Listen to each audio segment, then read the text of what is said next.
All right, everyone.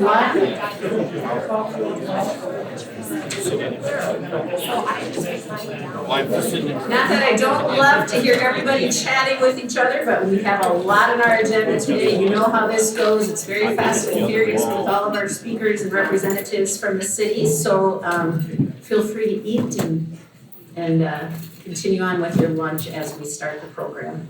So I just, first of all, can you guys all hear me? Can you hear me in the back? Am I tinny? Because I kind of sound tinny to me. All right. So we have like 110 in here today. That's fantastic. So thank you for coming. Thank you for taking time out of your day. It shows how important this event is to our business community, to hear from our city and our Sheriff's Department and our school district and all the things that help make Buffalo great. So we appreciate that. For those of you who don't know me, and I don't know that that's really anyone in the room, but I am Sue with the Buffalo Chamber. Melissa is here with us. We host this event every year, and our chamber is here to support you as our business leaders in the community. So we are here to serve you, we are here to help promote you, and we are just here to make Buffalo a great place to have your business, a great place to live, a great place to work. We are a tourism bureau as well, so we try to promote other people to come and see our great community that we all know and love. Part of working with the city, one clarification, a lot of people always think that the chamber is part of the city, like Melissa and I are paid city staff, and we are not.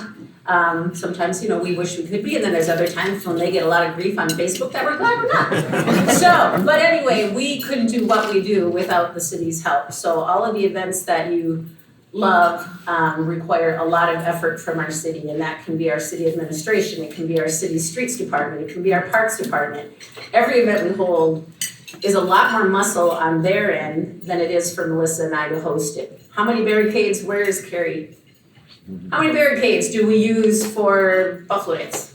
120. 120. So they're running around dropping 120 barricades off for us, and do the same for art and craft. And so without the city, we couldn't do what we do, and without us, you wouldn't as community members and business leaders be able to do some of the great things we have in our community. So it's a team effect, and that's what we love. We are just, again, happy to have you here. I want to thank my board members, so I don't know who all is here. Just stand up quick if you can, and we have a board of 11. So here we have Holly and Jackie and April and Jen and Tom and Eric. Did I get everybody? So thank you guys. They all help make our decisions and help Melissa and I keep our office humming. And then I want to thank the sponsors of this event. So on your table tent there, you will see we have Anchor Realty. We have Jeff with us today, if he wants to stand, from Anchor Realty. Jeremy Latz with Culver's. Melanie Clement for Realty. I saw her come in. She's right here. She's new to the chamber membership, by the way, so do reach out and say hi to her. Holly with Old National Bank. And Bob from South Point. I did not see Bob come in. Ah, he's right here. So thank you guys for making this event possible, and I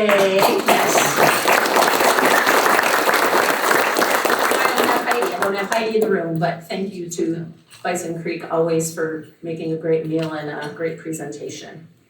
I am going to introduce our mayor, and he will introduce Taylor from the city, and then we'll kind of self-introduce from there. The city will have a few staff that will be speaking, and we're trying to keep it quick, so if everybody does, 10 minutes or so, we should be able to get out of here in time for you to get back to work. I don't know, maybe you want to stay longer, but anyway, this will be Mayor Steve Downer's first State of the City, at least in my reign at the chamber, so I'm excited to hear what he has to say, and I'm sure he's excited to be here, because, what's better than starting your day with 110 people looking at you? Nothing at all. It'll work. So welcome. Oh, and this thing on your tables, that's the events all coming up. So keep that with you. That is everything from the Chamber's Good Morning Buffalo to our events to some community events.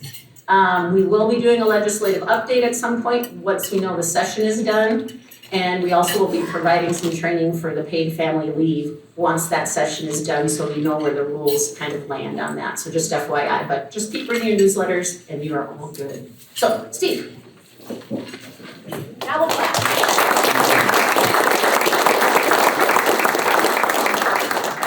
Thank you, Sue. It's good to be here. I wasn't nervous at all until I got here and realized I didn't have my reading glasses. I have some. And I would like to say, well, first of all, thank you and the chamber and the sponsors for putting this event on, and how nice it is to be in a room full of real people to talk about city stuff. So thanks for being here. So I told Taylor this was a bit of a leap, the mayor's thoughts, but I don't know how well anybody could read that, but I'd like to pick just a couple things out of here. And one is on that vision when it talks about a safe environment. I think what the city tries to do basically is provide the basic building blocks of prosperity so you can do business here and thrive. And it talks in that paragraph about making Buffalo a great place to live, work, play, and I would add do business. We certainly have that in mind when the city goes about its business. And in the vision statement there, it talks about innovation. And we had a pretty good discussion about this at a recent strategic planning session the council and staff held. And I think everybody agreed we don't want to be on the bleeding edge of innovation, and maybe not even the leading edge. But as Councilmember Fantaza put it, the second mouse gets the cheese.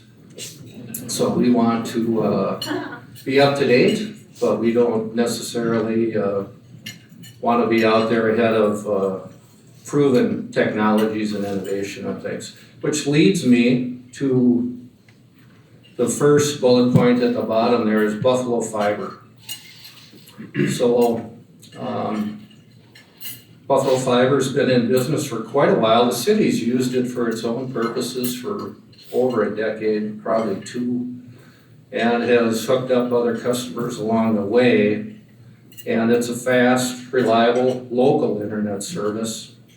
And phase one, which we rolled out last year, went to business. And I think that was no accident because we value you and what business does and adds to the city of Buffalo. And I would urge you, talk to a Buffalo Fiber customer that's here or talk to staff, look into it because this is a real win-win-win for everybody in the room here. It's a win for the customer because you get a fast, reliable service. It's a win for the city because of the financial benefit, and it just strengthens our operations generally.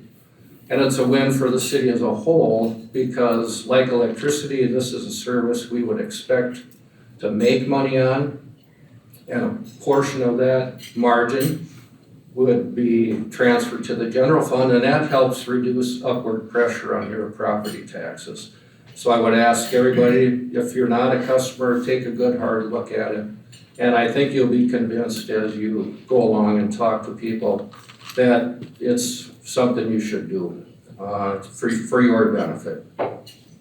And there's another item on there, the Public Utilities Commission. This is an idea that's kicked around for quite a while. We've got a board for this and that, just about everything except for where the money is, which is the utilities. And it's become apparent to staff and council, particularly over the last couple of years, that that's a portion of our budget that needs more attention, greater scrutiny. And the idea of forming a separate body to oversee the utilities isn't to isolate or hide it from the public.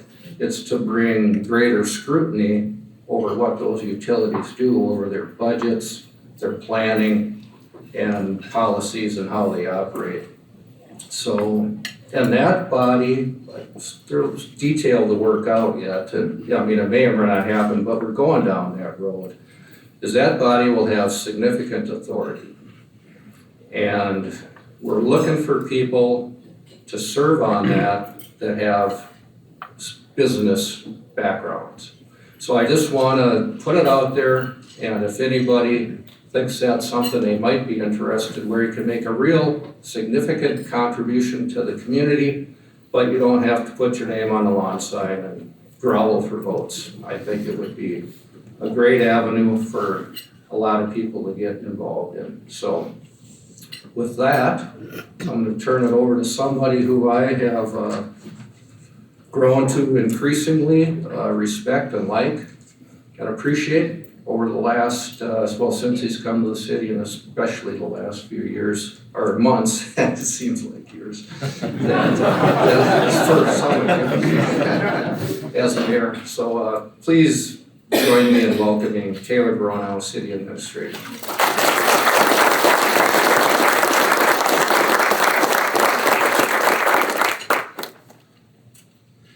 Thank you, Mayor, and everybody for attending. Everybody can hear me, not too loud. Again, it does feel kind of teeny when you're standing up here. So, as Mayor Downer mentioned, my name is Taylor Gronau. We were just doing the math on this with some of the staff. This is the fourth time I presented at the Buffalo State of the City event. Every time it gets a little more comfortable. I am happy to be in front of this room, speaking to you guys about the great work we're doing at the city, and just promoting. I think if I were to sum up 2025 and 2026, I would say we're going to be busy. We've been busy, we are busy, and we're going to be busy. I think we'll show, we have a little bit longer of a presentation this year, sorry for the presenters after us. But there's just a lot going on that we want to inform this group of and the rest of our stakeholders in the city of Buffalo. So thank you everybody for being here, thank you to the chamber, thank you to the sponsors.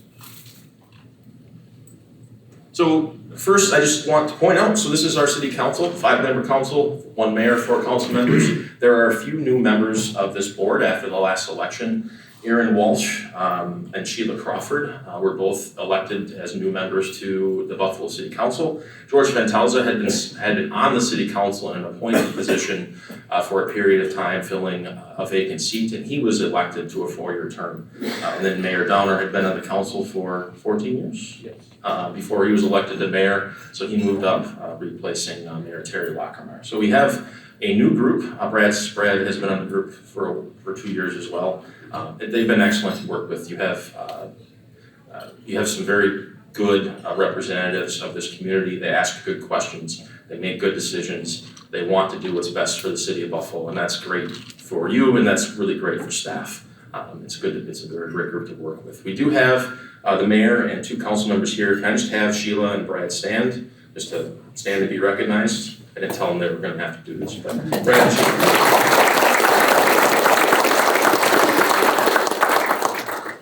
As Mayor mentioned, we've been going through a strategic planning process, and it's been fun and engaging to work with this group of council members and learn a little bit more about what the priorities are, what their priorities are, what they care about, and there's it's been a good process to learn with them and learn with staff, and it results in a stronger organization with a good clear path forward. Every year this list grows in attendance. Last year I think we had just under 20 staff members here. This year we have 22, I believe. So if you would stand and be recognized, I won't go through all your names, but they should be spread out across the room.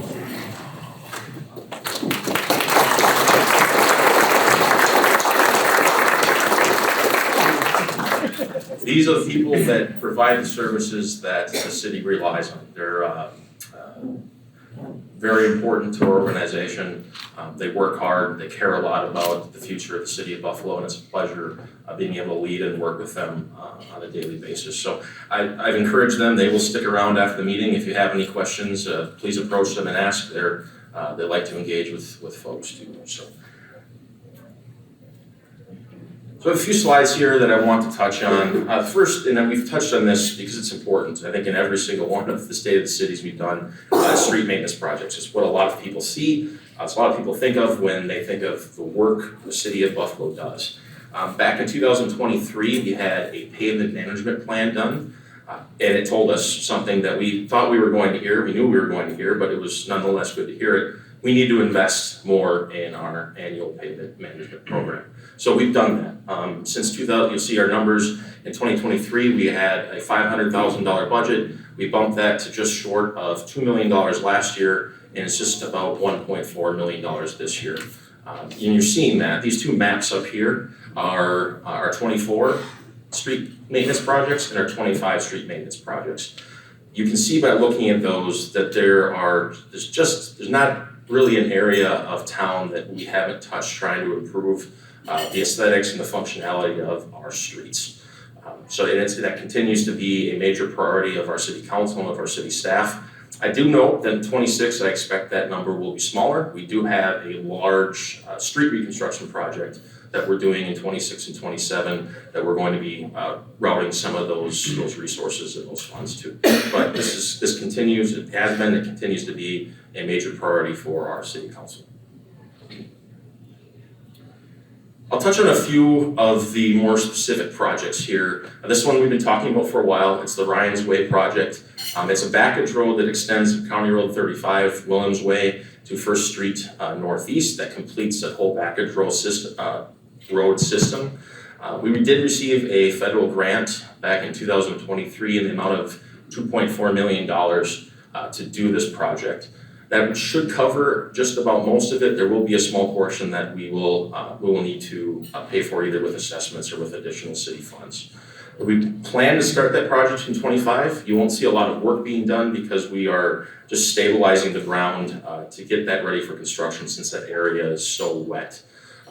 Looking forward, I did want to mention that we've been working with the county there's plans to construct a roundabout at that Ryan's Way intersection with Casad 35.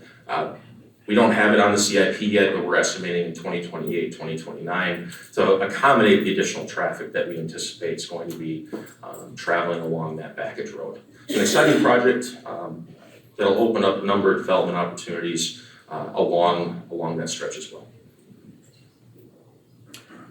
This year, we will be the city is leading the construction of a right turn lane on Highway 25 that accesses the Buffalo Companion Animal Clinic and Ruffalo Doggy Spa.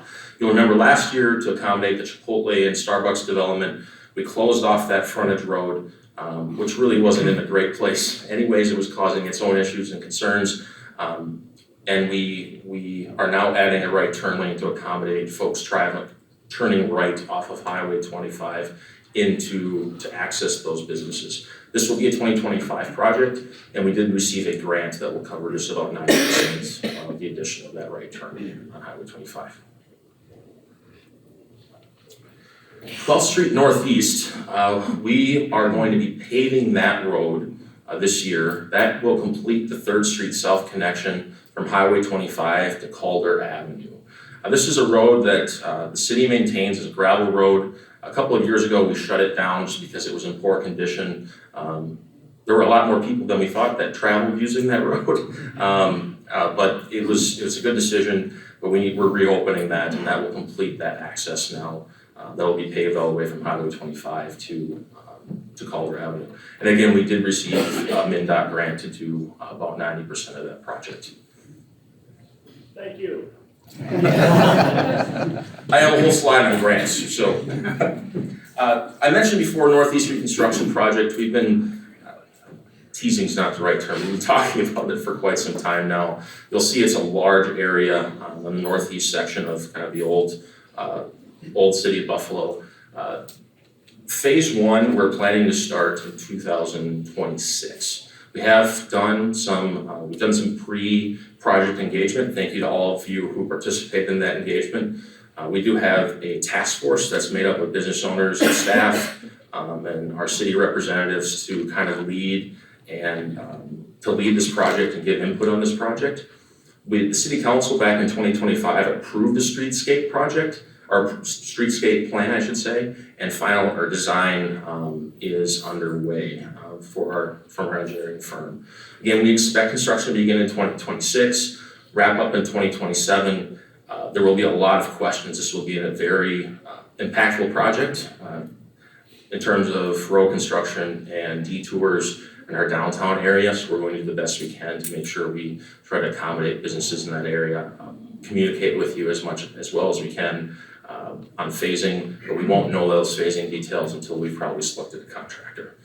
That we hope we'll select that in early spring of next year. And then the future phases, you'll see there's phases 2, 3, and 4. We are still working on a plan to complete those phases. They're undetermined. We may do some maintenance work to extend the useful life in those areas in the meantime. We have I'll plug this later, but we do have a project website up that speaks directly to this project. It talks about the approval process, our timelines, and I think there's a newsletter sign up or update sign up that if you go in, type in your email, you get updates anytime that page is updated. So if you're interested in this project, I'd encourage you to check that out. I'll give that link here in a little bit. We also have a lot of projects in our parks. So this year we're working with the school district to build a fully accessible playground at Lions Park. The school district is taking care of the base, which is a very important part of that project, as you know, and then we're taking care of the playground. So it'll be a major upgrade on to that playground.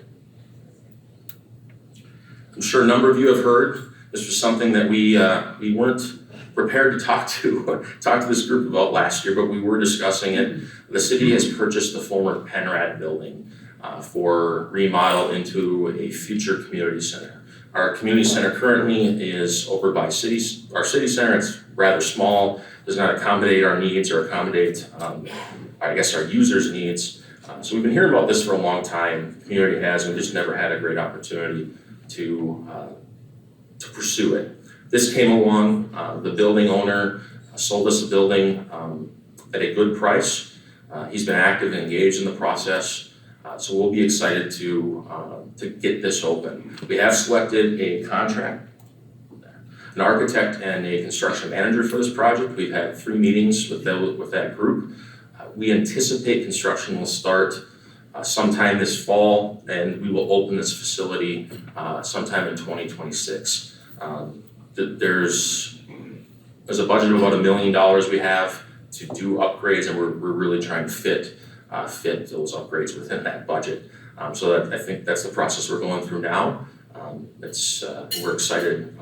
We're excited to be moving out here. More will come on this. We'll also have a project page set up in the community center when we have more information.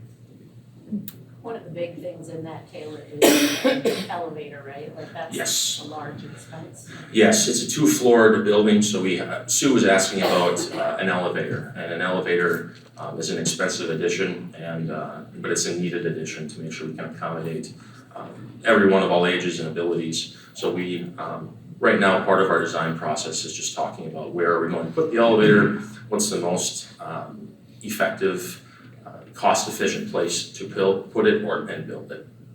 And then there'll also be some improvements that we'll add there as well. So, parks, again, I mentioned we do have a task force formed to talk about relocating our Veterans Memorial Park. We're looking at locating that, I believe, along the lakefront along Highway 25. So there'll be more to come with that group. There's a community group led mixed with staff as well as elected leaders talking about where the city can relocate that park.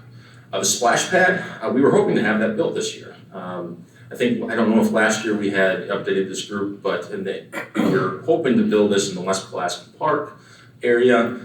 We had received a DNR grant of $350,000 to build the splash pad, and as part of that process, we need to do an archaeological survey. When we did that survey, we found potential remnants of habitation and use in that area. So it became inefficient for us, or not cost effective for us, to build the splash pad project there. So we had to regroup. We worked with the fundraising committee, and our plan now is to build that splash pad out at the Penrad site. So we will have the community splash pad as well as our community center all on that same campus. We have applied for that same DNR grant. We do feel we have pretty good chances of receiving that grant. If we receive that grant, the plan is to move forward with construction in 26 and be open in 27. So that effort's still underway. There's been a very active and engaged group of volunteers, some of whom may be in this room, fundraising for that. So that's still well within our CIP and plans. It's just had a bit of a hurdle to overcome with the archaeological study that we had to do. Boat rentals will be back open on Buffalo Lake. Those were closed for the Highway 25 construction project, so those will reopen this year. We are updating our parks improvement plan. I think there'll be opportunities for public engagement and input on this as we move forward. And then our Civic Center, this is the second year we've done a concert. And the purpose of the concert is to raise funds for our Civic Center. Last year, it was a great success. This year we're having a concert on September 13th. I don't believe tickets are on sale yet. JP's not shaking his head. So we'll post stuff on our page when we have those tickets available for sale. I encourage you all to attend. It was a blast last year. So I'd be remiss if I didn't talk about this. We've made a very concerted effort in the last 3 to 4 to 5 years, and this started from the council. It's worked through staff and our consulting firms to find and apply for and receive grants to do a lot of our projects. And since 2023, we've been awarded almost $20 million in federal and state grants. This doesn't include entitlements that we're already receiving. These are grants that our engineering firm, our finance team, our staff worked to and applied for and received. And as $20 million in a 3-year period, that's saving the city a lot of money. It's saving the residents a lot of money. We couldn't do these projects. We couldn't have done some of these projects without those grants. So I just want to thank our council members, thank the staff that have put in the time and the effort to apply for these grants, and we're going to continue to do so. We do have a couple more, a few more in the works that we are hoping to receive, so we can do some additional projects. And then lastly, I teased this a bit before. We have reorganized a bit. We've created a project management team. That team is responsible for making sure, basically, just like it sounds, making sure all of our projects, we have a lot of them, move forward from start to completion and they're successful. That team is also responsible for creating project web pages specific to big projects we have going on. So we have created a page on our website. It's there, and then we also have 5 pages right now talking about our First Avenue reconstruction project, or Northeast reconstruction project, the former Wright County Government Center redevelopment that Dave will be talking about in a little bit, the Buffalo Community Center project. We're working on a transportation safety action plan. When you walked in today, our city engineer, Justin Canas, was handing out flyers. We are currently in the engagement process. There's more information here if you'd like to engage, and then also our municipal liquor store project. Information for all of those are up on that page. We'll have several more added over the course of the next month or two when we get this up and running. So it's exciting. It's meant to drive engagement and drive input while we're in the middle of approval process or decision-making processes. So I encourage you all to check out that page, maybe link it, so you can have easy access to it going forward. So with that, it's the end of my presentation, but I am going to introduce Jason Meusburger. He's been the Utilities and IT Director here for just about 4 years. It's been great working with him. He's done some great things at the utility. He's also been spearheading our fiber effort along with his team and some of the changes we're making in that utility department. So with that, please welcome Jason Meusburger.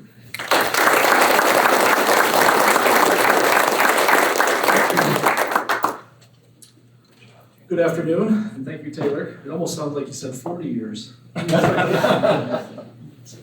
has been busy. But appreciate everyone coming out this afternoon, giving us a chance to talk about our hometown utilities. Buffalo's pretty special. We have 4 utilities, 4 city-owned utilities: electric, water, water reclamation, and fiber. Water reclamation is also known as our sewer department. So I'll just kind of highlight those 4 utilities today, some of the big projects. But really, these utilities are so successful in Buffalo due to the staff. These staff have high-level operational licensure in our water and sewer departments. The NPCA regulates those 2 utilities very high. We have 4 Class A, which is the highest within those 2 departments. Our electric department has seasoned journeymen, linemen, and a few new apprentices that are up and coming, and our fiber department has the technical knowledge from their past experience with our internal IT team to make these utilities really come along. We'll jump right into our electric, Buffalo Utilities Electric. A lot of what Taylor just mentioned is those projects that are upcoming, Ryan's Way, the roundabouts. So anytime we get new plans, we have to get those utilities either moved or put in place ahead of the project. So our Buffalo Electric team does a lot of work during the summer, putting in new plant and also maintaining the existing plant. The biggest project we have in our electric department is our second substation. The second substation is going to allow us for more resiliency, more reliability. Currently, we just have one substation in Buffalo. So due to our growth and our all the awesome things that Dave Kelly brings to the table, we're going to need more capacity as we continue on. So we're putting together a 25 megawatt transformer, so it'll be similar size to substation 1. We'll be able to move the feeders, create more loops, create more, again, resiliency and reliability. We have a shared project between our water and electric department. I think I've spoke about this about every year, but we're finally kind of winding down on this project. Advanced metering infrastructure has a lot of benefits for both the community and for the utility as well. Utility-wise, we'll be more efficient. We won't have to do on-site meter reading. We'll have a lot of data to help out with rate structures and keep our rates competitive for everyone and all our customers. On the end user side, you'll be able to see interval data. You'll be able to see how much power and water you're using right from your meter, and that'll come directly to you through your customer portal. So a lot of efficiency within our utility billing and utility operation departments. So we're excited about that. But you'll see utility use. They'll be either giving you a call or city staff to set up appointments to swap out your meter. Utility use is a contracted service that we're using to keep the project moving as fast as we can. Project completion, we're looking at wrapping up all the residential side October 2025. And the water commercial will also be wrapped up here in October 2025. Our electric commercial, we're still having some lead times on meters, but we hope to get those in Q2 yet and have that completed by the end of the year. Jump right into fiber. Mayor Downer did an excellent job discussing fiber, the community benefits. We've really expanded this network over the last 3 years. We had a phase 1 project like the mayor mentioned. The main mission of that was to connect every industrial and commercial customer within the city. So please reach out to us. We've been busy, about 4 to 6 commercial installs a month throughout the winter. So we're excited to bring you on board. We have an excellent team and sales consultant, Dan. We'll be happy to talk to you about all the competitive pricing that we can provide. It's all transparent pricing. So if we are a little higher than the competitor, we'll talk about the values, the equipment that's included, and everything we can bring to the table on fiber. But as you know, fiber is the fastest technology available. Kind of blows the doors off of cable, Starlink, and the 5G wireless. And it goes directly into your business, connects right to your firewalls, and again, we have that technical staff that can really help you, all the way through the project. One thing that separates us from the other ISPs is that local same-day service. You're not paying the bills that you're paying are going right back to the city. They're going right back to the infrastructure. They're not going to Wall Street. They're not going to shareholders. And that's a big value for not only just the local owned utility, but just everybody involved. Just a couple quick maps. We always get asked, where are you at? What are you doing? This was phase 1. It's kind of a hard map to see, but that was phase 1's mission, was to get our industrial corridors. As we jump right into phase 2, which will be kicking off here about May 15th, we've secured a contractor, TD&I Cabling, to produce phase 2. As you can see, the pink is our existing network plus phase 1. And then our green areas are going to be the phase 2. And then we also have a couple brown areas, West Pulaski and Misty Meadows, that we've included as bid alternates. And the entire project has come well under budget. So we will be doing the alternates. We hope to build a really good relationship with TD&I and keep the expansion going. Phase 2 is going to offer us 2,700 opportunities, so we'll really get a good model of what the community wants and needs for the fiber service. Pre-sales wise, we're up to about 300 on this phase, 300 pre-sales, and we look to get to that 500 and 800 mark before the 4th of July here. And of course, you can sign up right here. The number's right there. So, can we keep them here until they sign up? Is that fair? This is community run, state of the city. But know the team. Yeah, you'll talk with Amy. You'll talk with Derek. You'll talk with Steven, Hunter, and Dan. That's the team right there. So it's local. Those are the people you're going to talk with. Those are the people that are going to come into your homes, come to your businesses. So it's just neat to have that local fiber utility in town. If you are a resident and you're wondering if you're in the map or not, we do have a service availability on our website too. So go to our website, we keep that pretty fresh, and check if you have service availability. Last but not least, our water reclamation department doesn't always get the credit it deserves. Not any capital or major projects this year, but one item on the grant list was the sewer lining project. Sewer itself, we have quite the collections system within the city of Buffalo. As you can see on the map over here, all those numbers are all the lift stations that take place to make that collection system work.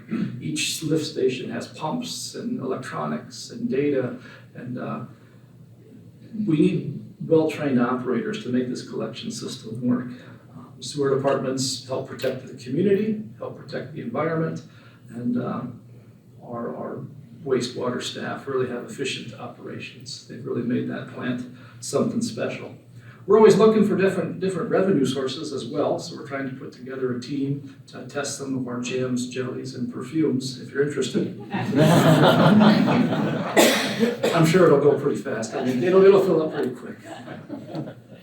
But no, sewer department's very needed in town, and they just do an excellent job. Heavily regulated department. So, I just want to wrap up.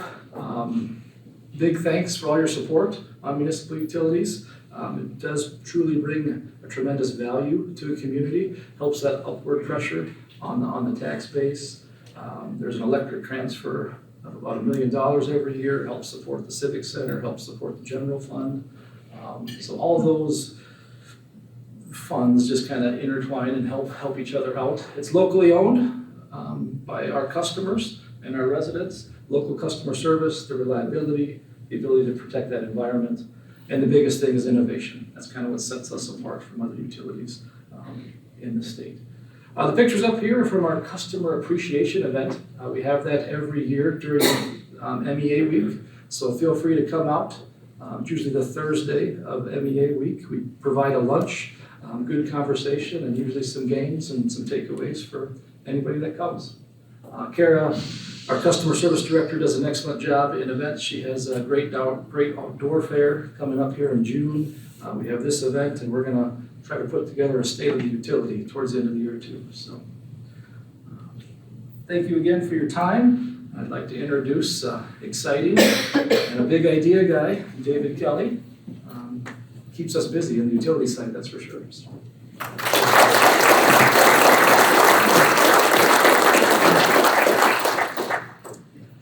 Thank you, everybody. As Jason and Taylor said, this is year 4 for me. I feel like it's flown by since we've been here, so it's kind of fun. Jason and I started the same month, so we see a lot of each other, but it's good. And yeah, I like to keep them busy, because if I'm busy, then that means the city's busy, which is always a good sign. So every year I like to start off talking about building permit data. This just gives a good feeling for what the city's been experiencing, typically when it comes to growth. And I always start off with the single-family permits. That's the predominant housing type we have here. So the last year, we had 70 new single-family permits. This was compared to 68 in 2023.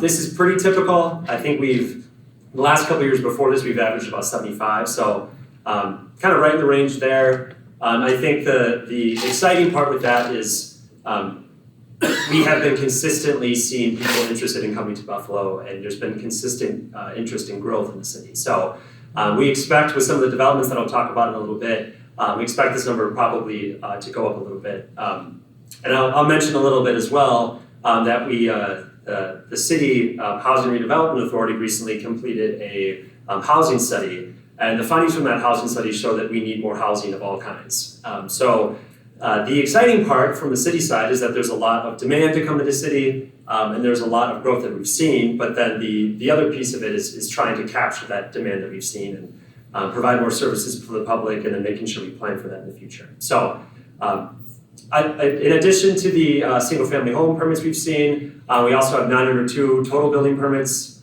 in 2024 compared to 1,086 in 2023. I always like to include this because it kind of shows that there's investment happening generally in the city, which we always want to see, of course. And then just so far this year, we have 257 building permits, which is kind of on track with what we've seen. So always like to include the data in that presentation as well. Residential development highlights. So a lot of these, if you've been to the previous State of the Cities, you've probably seen some of these same developments. That's because they're big developments, they take years to fill. So existing right now, we've seen quite a few building permits for not only Greenbrier Hills 7th, which is on the northeast side of town, but all of Greenbrier Hills. That development is kind of nearing completion now. All of the public improvements have been installed. It's really just filling lots at this point. So seen several of those come through. Arbor Meadows, which is just north of that and just south of the Buffalo Township Hall. We've seen several building permits for those. That whole area is starting to fill out a little bit. And then the new developments we've seen, Settlers Brook. So this is right off of Highway 55, just south of Settlers Parkway. So there's Settlers Brook, first, second, and third edition. They recently just got their final plat for the third edition. So several homes there. As you drive by on Settlers Parkway, you see it. That whole area has seen quite a bit of development here in the last couple of years. Last year we had Creekside Manor as a 40-unit, 55 and up senior complex. So that whole area of town has seen a lot of development. But in terms of proposed developments, there's a lot more than that, I would say. So we have two big projects that are coming online here that are currently in the planning processes. One is called South Shores on Lake Pulaski, and I'll have a slide specifically on this one later on, but currently it's slated for 303 single-family homes and then 608 attached units. The attached units can be anything from attached townhomes up to apartments.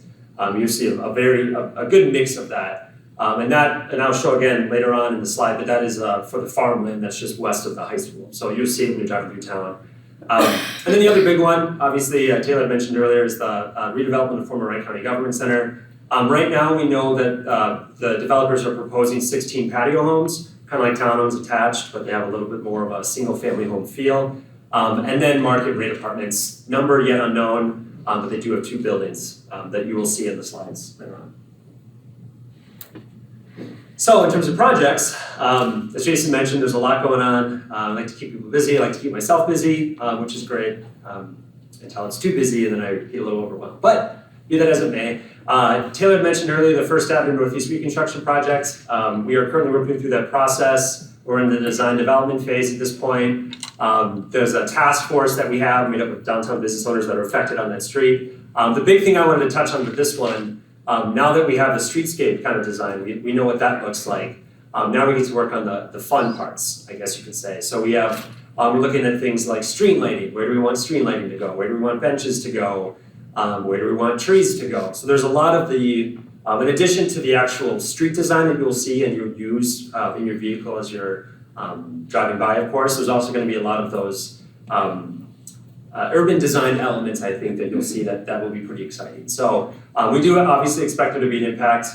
We have some plans on how to mitigate that a little bit, but we're excited to see on the other side of that what that area will become. Another big project we've been working on, I talked a little bit about this last year, is the marketing and development of the Buffalo Business and Commerce Park. So the city purchased this land. It used to be the Deringer gravel pit, the Deringer Hicks gravel pit on 55 heading out of town. So the city's purchased that. Now we're kind of in the phase where we're trying to plan out how to market it and how to build it. Because there's, as you all know, I mean, having a strong industrial base and a strong commercial base is important for for the city. So we're excited to get to that stage. We're moving forward with some more advertising, ways to get our name out, ways to get the site out a little bit more. So hopefully we'll have some more to share next year when I present on this. Another thing we're doing, business retention and expansion visits, so BRE visits. Some of you in the room, I did some 2 years ago. We're starting those back up again.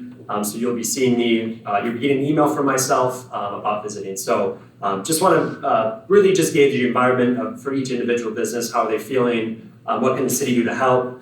Is there any expansion plans we need to be mindful of? Any challenge you're facing that we could help fix, I think is kind of the goal of that. So we'll be reaching out here shortly to continue those visits. Rental housing licensing, so this is a very exciting one. We currently don't license rental housing in the city, but as the city's grown, we've decided that it's in our best interest to start licensing some rental housing. So we'll be starting that up somewhat soon here, working with the fire department and working with our building inspectors, probably be a semi-annual basis. And with that, we also do intend to hire a code enforcement officer. So their role would be assisting with the rental inspections, but then also responding to a lot of the zoning code complaints we get. We're going to continue to be a complaint-based code response city, but having someone on board to take on that, I think, will be a huge benefit to the city and to existing staff. Another exciting project is the future of the Buffalo Cinema Building. So the city, as you know, a couple of years ago, the HRA explored some potential synergies, I guess, with that building and our desire to have a new community center. Obviously, with Penrod now, we don't need to go that route necessarily, but we have talked to the building owner, and there's some exciting plans that they are bringing that the city wants to assist with. So probably more to come on that in the year, but we're excited to see that there's some movement there, and hopefully we'll have something to share with you perhaps next year. Then two last ones, murals in downtown Buffalo. So murals has been something that I think for years the city's kind of explored, but we wanted to go to allow for murals, not allow for them. We recently updated our sign ordinance, which does allow for murals, but the process, we'll have it go through the Buffalo Tourism Board, which we have some city representatives on, and then we'll have mural permits reviewed by council. So this is specifically for downtown Buffalo. We're excited to see the outcome of this. There's a number of building owners downtown that have expressed an interest with it. I think that kind of pairs pretty nicely with the First Avenue project. So on the other side of that First Avenue project, there'll be a lot of street improvements that we're excited about, but then there's also the potential for public art that we've not seen before. So excited to see that. That's been something I think we've been talking about for a couple of years now, and we're excited to kind of move that forward. And then lastly, Jason touched on this a little bit, stormwater reuse opportunities. So there's some projects we're seeing, I think, with our desire to be as efficient a utility as we can. We're exploring some opportunities for stormwater reuse that can lessen the impact on our wells. So there's big developments, one of which being South Shores and Lake Pulaski, where we're exploring the possibility of that, which I think is something that we've also talked about for years, but now we have some models to follow. So very excited about that project. Hopefully have more on that in the future as well. So this is the big one. So South Shores and Lake Pulaski. As I mentioned earlier, this is a development when you're heading west of the high school or northeast of town, kind of past Coburn's, big farmland right now. So this parcel is currently, well, a number of parcels are currently outside of city limits. Developers have approached us seeking to bring a development to the city that is probably the largest we've ever seen at one time. It'll be certainly done in phases, but it's currently 210-acre housing project consisting of, again, approximately 303 single-family homes and 608 attached housing units. So this process is a long one, so they are currently in the midst of what's called an environmental assessment worksheet, or EAW, which really means, given the scope of the project, there's a lot more state bodies that want eyes on it. So they're currently finishing that up. We expect to have that in front of the council in the next month or so. Once that's completed, then we can move forward with some of the other public hearings, the typical city process we have, which is PUD reviews or plating reviews or zoning reviews in front of the Planning Commission, the Housing Redevelopment Authority, and then the City Council. I wanted to note here that from the city perspective, I guess there's two things. The first part, in terms of growth for the city, obviously that's exciting. We're excited to see it. It really helps whenever there's an opportunity to have a development that's surrounded by existing utilities. Infill development is the most cost-effective for a city to allow for and encourage. So having this massive parcel right in the middle of the city, surrounded by existing utilities, really makes it a little bit easier for us to accommodate it. And then the other part with this, and this is I think the really exciting part for the city, proposed with this development is an extension of Griffin Park Road. So this is a road, if you look at a map, you can kind of see where it would go. This has long been something that the city has wanted to see, but as those parcels, we only build the roads as they're developed, we haven't had an opportunity. But Pulaski Road is a pretty busy road. It's not built to accommodate all the traffic that it currently sees. So with this extension of Griffin Park Road would really help from a streets perspective, our ability to repair Pulaski Road and ensure that the traffic that's on this new Griffin Park Road is built to accommodate the traffic that it will see. So there's a lot with this project. They just went to the Parks Board last night. We do expect probably, I would say June, July, we'll probably start to see some applications in front of the Planning Commission. This will be done in phases, as I mentioned earlier. It's a really large development, and it kind of runs the gamut in terms of types of housing. But excited to see it. This is a potential opportunity for stormwater reuse here that we have to kind of see how that plays out, but excited to see it move forward, I guess. And then the other big one is the former Wright County Government Center redevelopment. So I shared a little bit of this last year, but now I've included some renderings here. So as a reminder for everyone, the Wright County Economic Development Authority, or the EDA, has entered into an agreement with Blue Coast Properties. They're out of Fargo. It's for the redevelopment of the county governments that are downtown. So this is a project that is a complicated one as well. They will also need the environmental assessment worksheet, in this case, because they're so close to the shoreline. But this project is going to be contingent on a variety of land use and engineering approvals. There will be a considerable amount of public hearings about this one. We added a project website for that reason. So I encourage everyone to sign up for updates. There will be a variety of opportunities, I would say, to have public input. But all the while, we're always welcome to hear input on it. This is not the final design. This is the first concept they've shared with us. As I mentioned earlier, there's 16 patio homes, and there's 2 5-story apartment buildings. Market rate, we don't know the amount of units yet. And then there's some commercial there as well. So just a rendering right now. We expect the developers to revise a little bit based off of a workshop that was had with the Planning Commission and Council back in January, but still excited to see this come to fruition as well. And we expect this development probably towards the latter half of this year. We'll come forward with a lot of the approvals, with construction expected probably in 2026 as well. So with that, we just want to send another reminder. Just feel free to contact us about anything we've talked about today. I'm always available to talk about development. There's a lot of complicated developments happening at the same time, and I'm in the midst of it all. So I certainly encourage you to reach out and talk to me. Contact city staff. We're always here to help. We're always available. And we welcome feedback from residents, and we're excited to have the opportunity again to present in front of you today. So with that, I will be turning it over to our Sergeant, Mark Brown, to present next.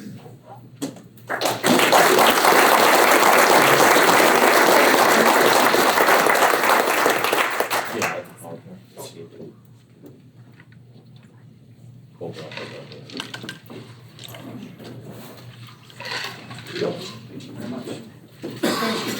right. Sorry that Chief couldn't be here. He's sorry he couldn't be here. I'm going to do my best to fill in for him. I am Mark Brown. I'm a sergeant with investigations at Buffalo PD, which is a super fancy way of saying I'm just another detective with a lot more paperwork. So I appreciate you letting me speak here for a few minutes.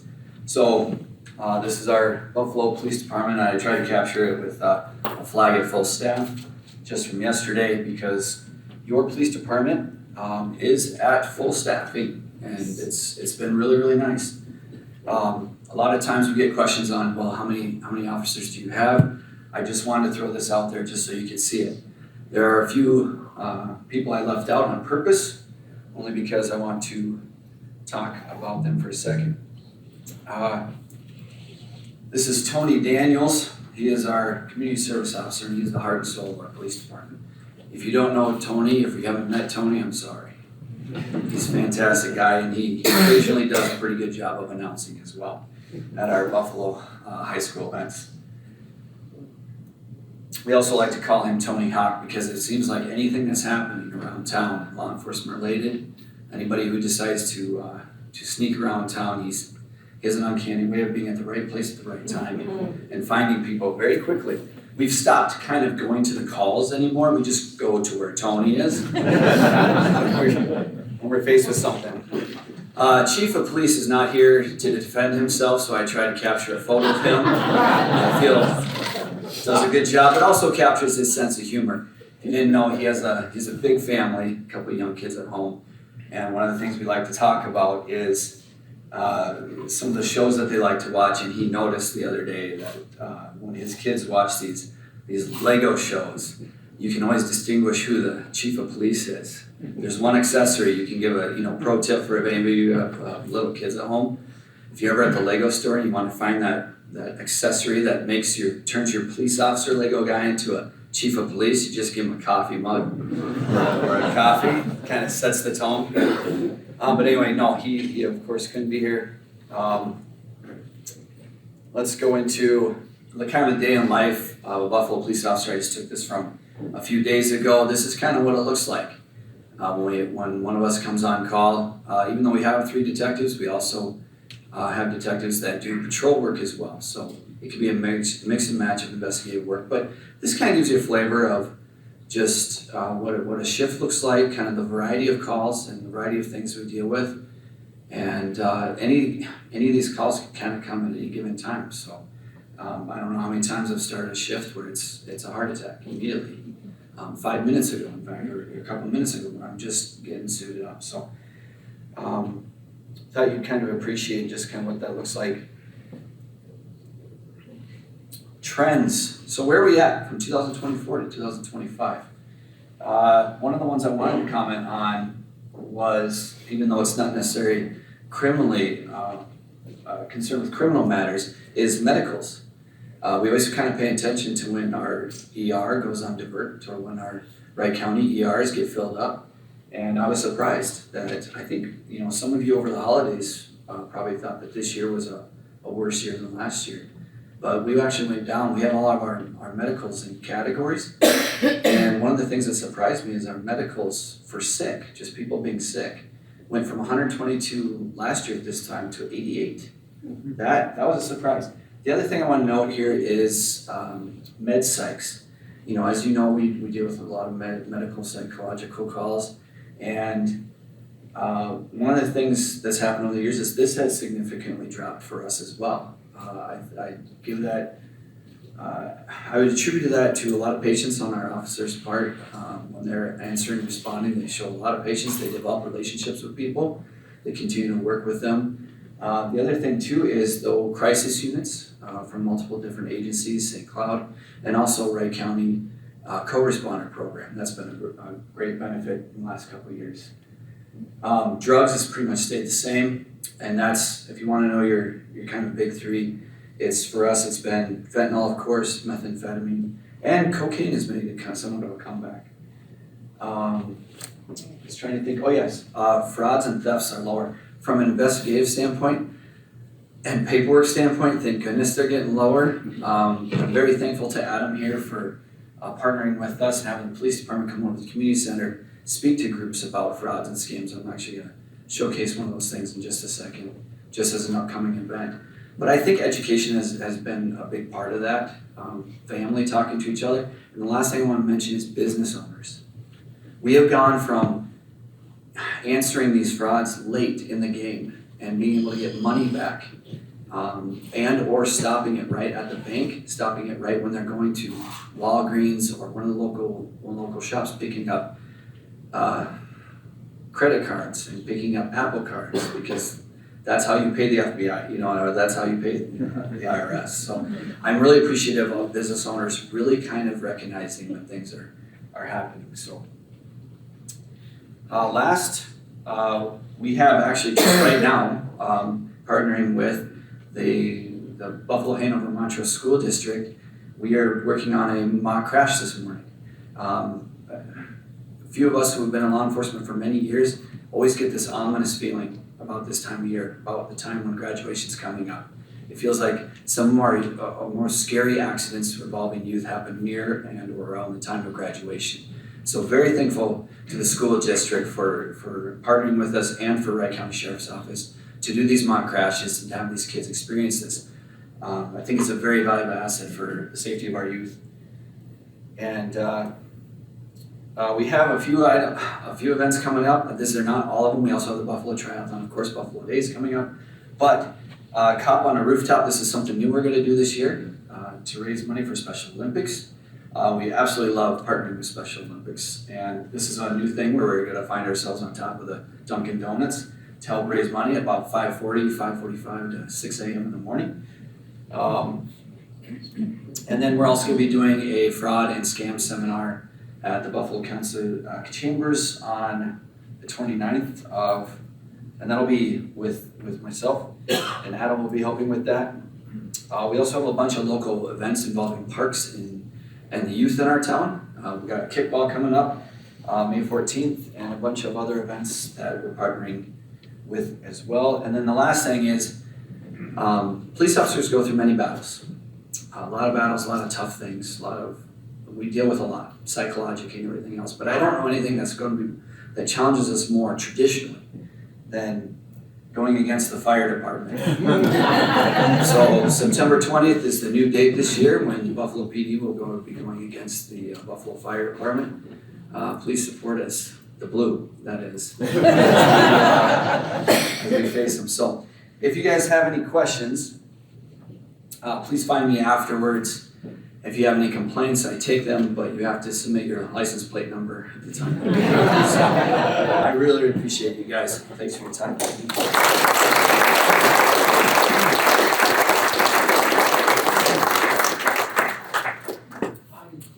Sean, wherever Sean said. Nice job. Sorry, Dr. Thielman, you and I have this ongoing little battle, and I have 8 pages of notes. I'll stick to it, so you should have like 38 seconds at the end of this. I'm just kidding. Great job, Mark. Great update. Just to echo a lot of things.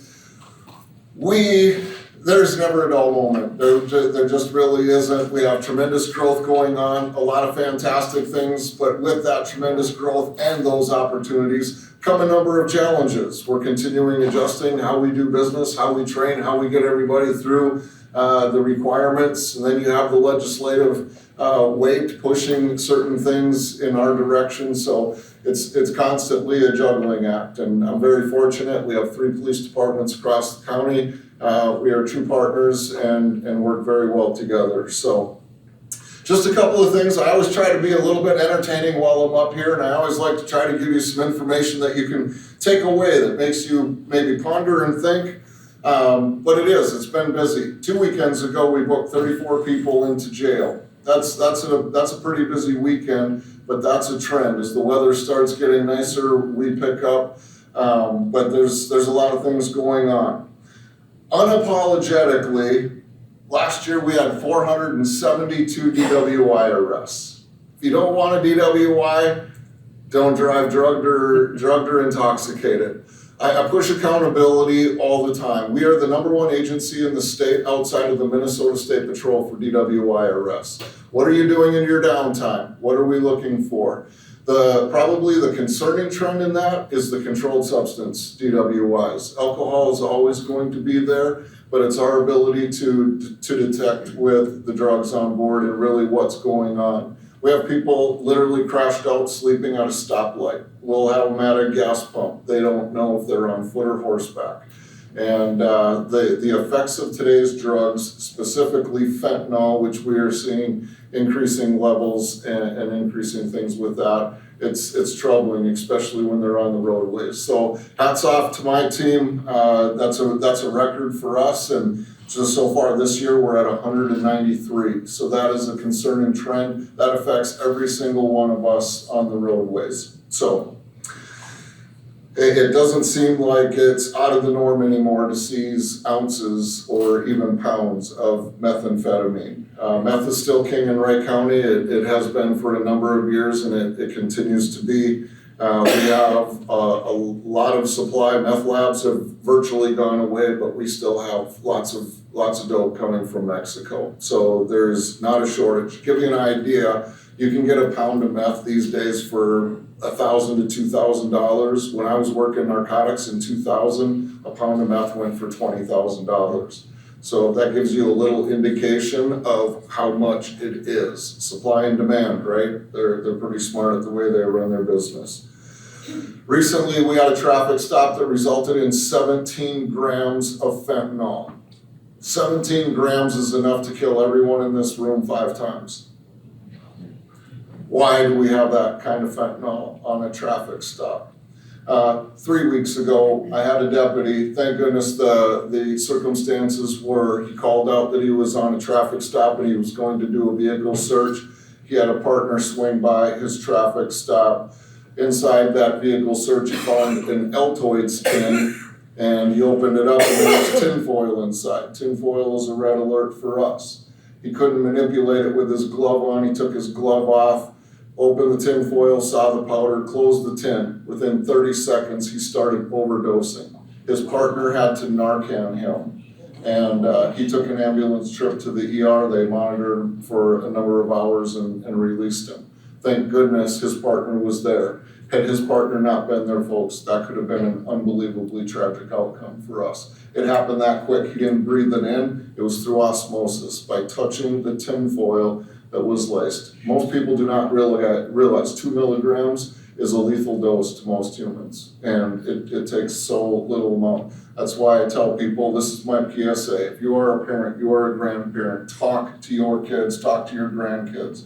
Any pill outside of a pharmacy is like playing Russian roulette. It's that scary.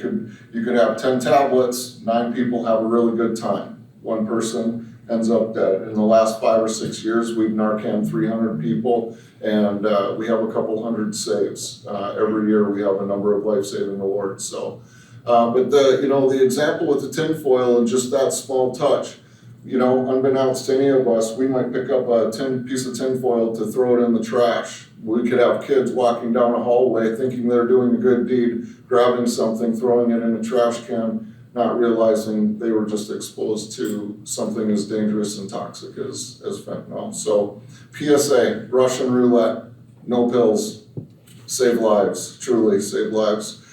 We've had a concerning uptick in, Mark touched on it. It seems like society in general, the med psychs, there's a sense of helplessness, hopelessness that's going on. You can pull up YouTube and watch police clips all day long. The sovereign citizen movement is alive and well. It's really unfortunate. They don't want to cooperate with the traffic stop. They want to fight there. They want to make the arguments on the roadside instead of going to court, making their legal arguments in court where it belongs. They want to make those legal challenges. In the last 2 weeks, we've had to break out 2 windows. If you're asked for your driver's license, please just give your driver's license. Please just give your name. We'll give you a ticket or a verbal warning and you'll be on your way. We don't want to break out windows and we don't want to haul you off to jail just because you were speeding or some other minor traffic infraction. But that's where it goes. We have a job to do. We have the legal basis to be there. You want to make legal arguments, let's do it in court. But you can see it. Society is changing. That's where law enforcement, without getting into the political realm of things going on, we've got all kinds of things going on, but law enforcement unfortunately gets pulled right into the middle of that. We're still called to keep the peace. Keep the peace is That's for all of you to walk around with your blinders on, not realizing there's a whole bunch of crazy people out there that we're keeping at bay. So you can go about your lives, raising your kids, raising your families, working and enjoying your lives like that side isn't existing. But that's where we get called in, and that's what we're dealing with more and more frequently. An uptick, this is for you business owners. We've had a number of armed robberies this year. This is my shameless annual plug to Russell's over here. Security is paramount. If you see a blob on your security camera system, that's all that we get instead of a clear image. So if you want to truly protect yourself, protect your business, the upgrades are pretty inexpensive these days. So do what you can to protect yourself, but it is concerning, at least it's a trend, I would say, at least this year, we're seeing an uptick in armed robberies.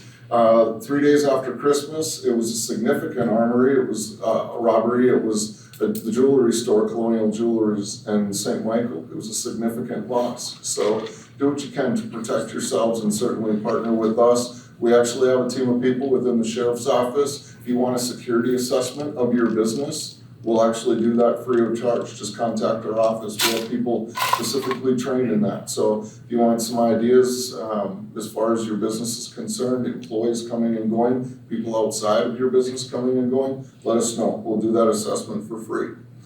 A little concerning, doxing and swatting. If you're an elected official, city council members, right, you're making decisions all the time. You have things on your agenda that could be controversial. You might think that redevelopment is a really good idea. You might have some people that think that's a horrible idea. The political spectrum, obviously we have state representatives and senators that live in our county. We have a US congressman that lives in our county, has an office in our county.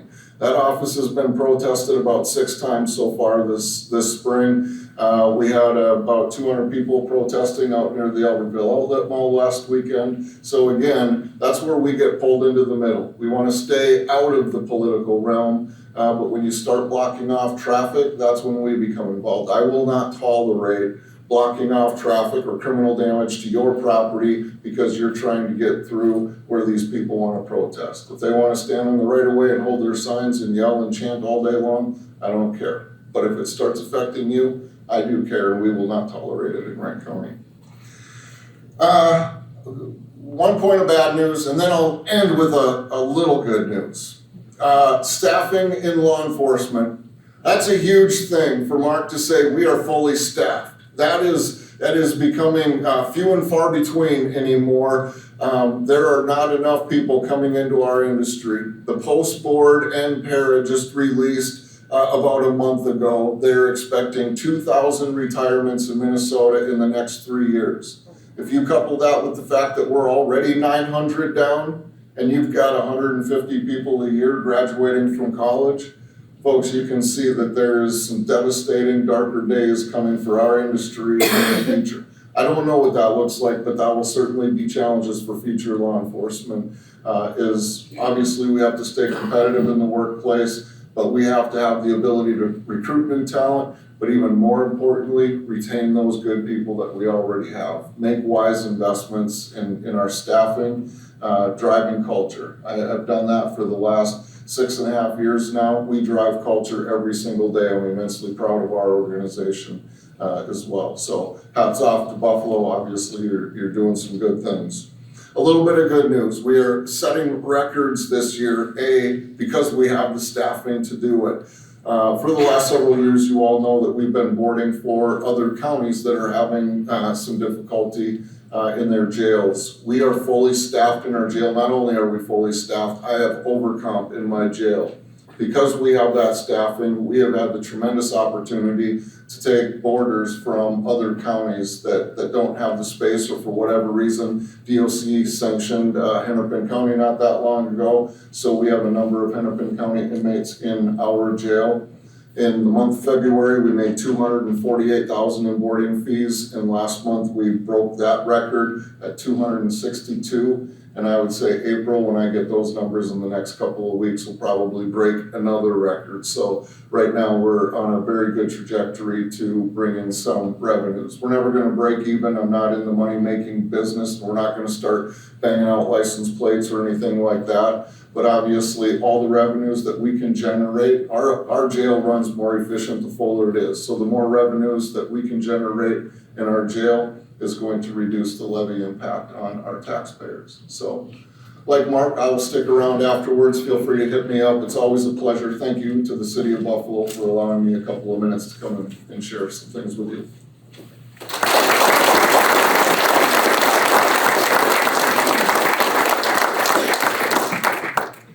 Scott Thielman, Superintendent, Buffalo Hanover Montrose School District. Thanks for being here and have a great afternoon. I'm going to see if I can call up my computer.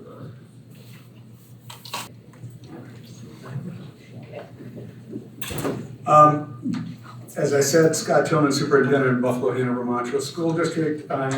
This is completing my 15th year as the Superintendent of the Buffalo Hanover Montrose School District and 23rd year as a superintendent.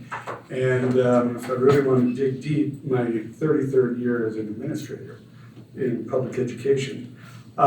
Thanks for being here today, and I just truly appreciate the opportunity every year to present to the chamber and be able to thank you and thank you for your support, whether it's at our academic luncheon, if it's at the chamber golf tournament, or just your support of our student organizations. We truly appreciate your support for our students and our school district. I also want to thank the City of Buffalo for our partnership. As you saw, Lions Park has a playground that we use for Parkside Elementary and Discovery Elementary, and also tennis courts at our middle school. We have a partnership there, as well as other community programming. And then I want to thank Wright County for their support through SROs, through the Safe Schools program, and I also want to go back and thank the city for the SRO support in our schools. I always use this map just to kind of give you an overview or a picture of our district. This is the continent of Africa with an appendage, right? So to the very east of our school district, we're crossing Highway 94. So we touch the Osseo School District, the Anoka-Hennepin School District, and the Elk River School District. And at the Rogers exit, that's Buffalo out there where those Lennar homes are. We have 6 elementary schools. We have 1 middle school, 1 high school. We also have a Pride Transitions program that serves 18 to 22-year-old students, as well as a alternative learning program, Phoenix Learning Center. I just want to really focus on the great things that we're offering our students. You might say this is quite a claim. Prove it. And I guess I'm here to quickly make this argument that strong schools equals strong communities. From our comprehensive preschool program to our portrait of a graduate, you can see in this photo, our portrait of a graduate, I spoke to this a little bit last year, rigorous academics, opportunity, knowledge, and student agency. So making sure that the kids have opportunities and knowledge about the opportunities that await them after they graduate, and then student agency, advocating for themselves of what they want to pursue in their career and the next step of their life. We offer 40 college classes, more than double any in Wright County and even in the Lake Conference. And our Minnesota transfer curriculum focuses on 10 goal areas, And we also have a unique program with the Hennepin Technical College where they can take those college credits and transfer them anywhere to any technical college instead of an articulation agreement, which is only one-to-one with that particular technical college. So we do the numbers, we crunch the numbers. 86.5% of our students, a class of 2025, will have at least one college class that they will have completed. And when we calculate that by those colleges that we have the agreements with, it saved our community, or our students and parents, $1.9 million just this year for college credits that we offer. I want to focus on students and their achievements. Here we have a couple of students that are Jade Holman and Julian Kiranimi. They're National Merit Scholar finalists right now. We'll know in a couple of weeks if they're actually the scholars. But they were part of the Quest program, our Gifted and Talented program, and they just were celebrated last week. And both of them are going to be at the University of Minnesota, and they're both enrolled in the aerospace engineering program. And of the 4 students that we recognized last week, 3 of them are going to the University of Minnesota, and those 3 are all 3 in the aerospace engineering program. So I just wanted to call that out. The National Merit Scholar Program is not a big award, but Julian shared with me that because he was a finalist, he got a $10,000 a year scholarship from the University of Minnesota. So great exposure, or great access for those students. This is our fall production of the Hunchback of Notre Dame, and this featured Avery Russick as Esmeralda. More than 85 students participated in that production, and we have award-winning programs every year. No other high school in Wright County offers orchestra in 3 world languages. We offer Spanish, French, and German, and our orchestra program has just grown over the last 15 years. We have nationally recognized programs. Here's just a few of them, and I'll highlight 2 BHS students qualified for the National Business Professionals of America Leadership Conference that's going to be held in Kissimmee, Florida next week. And it's Kylie Kilm is going to compete in integrated office apps, and Luke Ramstead is going to compete in the admin support research. Our highly rated preschool programs feed into the elementary level. So we have our early childhood family education preschool programs. We have parent-child classes. We have 3-day, 4-day, 5-day, all-day programs. We have a choice for all our parents. And then they get to choose if they want to go into a multi-age looping program, STEM, STEAM, or into their neighborhood schools. Many of our staff are recognized in their fields at the state and national level.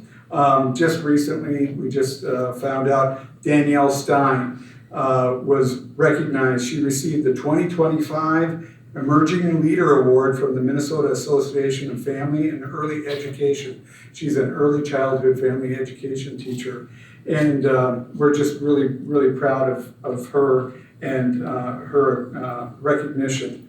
This guy is sitting right back there in the back of the room, Derek Larson. Thanks to him and to all of you that have helped us. We truly appreciate your support in volunteering in the schools. And this was career day, and we were able to take some pictures, and we truly appreciate your support of our students and what you can share with them about what they can experience after they leave our schools. College and career opportunities are highlighted at all levels, starting at elementary. This is just a cute little picture of elementary students. We have police department, we have fire department, we have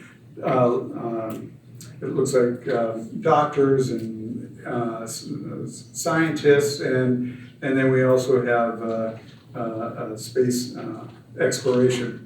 I want to cover just a couple of things. We thank you for the support of our $41.5 million bond that was passed in 2023.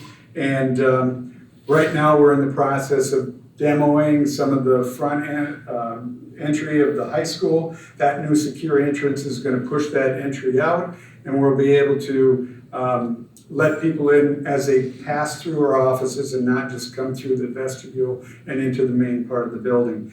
This is what we hope it looks like when it's all completed at the high school. And then the same is happening at the middle school right now. And this is gonna be what it looks like when we're all done at the middle school. The existing programs right now, we're looking at the Performing Arts Center and getting an overhaul. Hasn't been touched since 1997. So new seating, new lighting, new sound, new curtains, all of those types of things. We have, we did a survey or analysis of this. The Performing Arts Center at the Buffalo High School was in use 2 out of every 3 days during 22-23. So from everything in class lectures to concerts to theater performance. So 2 out of every 3 days, someone's in that facility.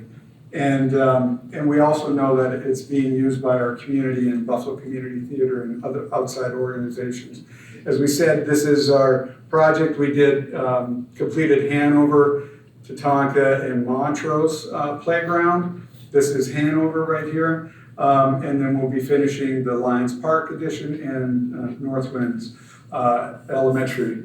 Our latest initiative is the Bison Online. We provided that service, but it was outsourced with one of our partners at the Southwest Metro Intermediate District. Now we're bringing that all in-house, and then we have the capacity to do that, and we feel that we'll better serve our students. So with that, we thank you. I thank you for your attention, and I'll stick around for any questions you may have.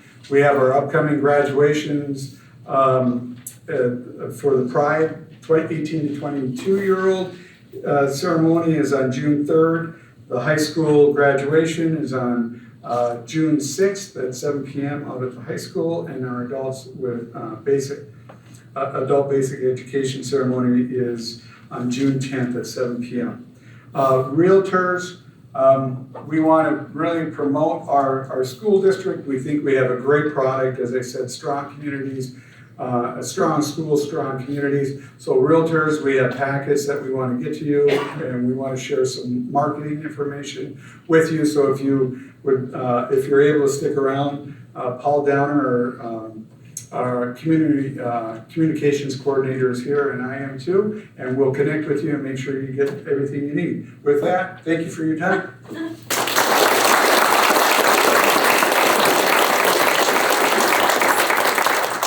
I've ever heard you speak quite that fast. That's amazing.